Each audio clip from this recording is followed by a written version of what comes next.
प्रेमनगर। हरियर दुबही तो छिलाए लगल, गंगा जी के घाट चारों ओर निपाए लगल, गंगा जी के घाट चारों ओर निपाए लगल। हरियर दुबही तो छिलाए लगल, गंगा जी के घाट चारों ओर निपाए लगल।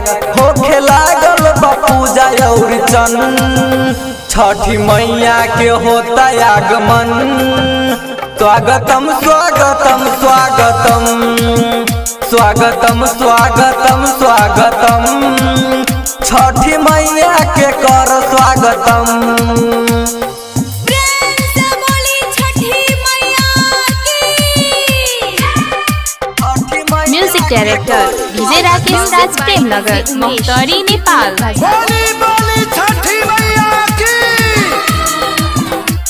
सजल बाजार सेउआ अनार, नारियल शरीफा सिंगारा बिकाता, नारियल शरीफा सिंगारा बिकाता।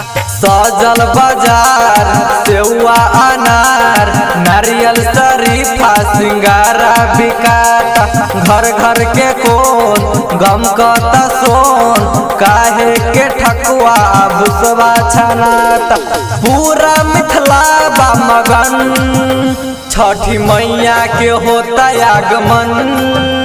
स्वागतम स्वागतम स्वागतम स्वागतम स्वागतम स्वागतम, छठी मैया के कर स्वागतम।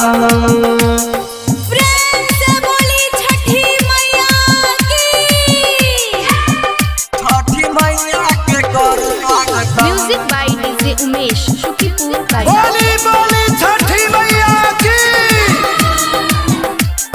बबलू राजा दिवाली के बाद जाए के रहे मुंबई ना गईनी हो, जाए के रहे मुंबई ना गईनी हो। राजा राजू दिवाली के बाद जाए के रहे मुंबई ना गईनी हो।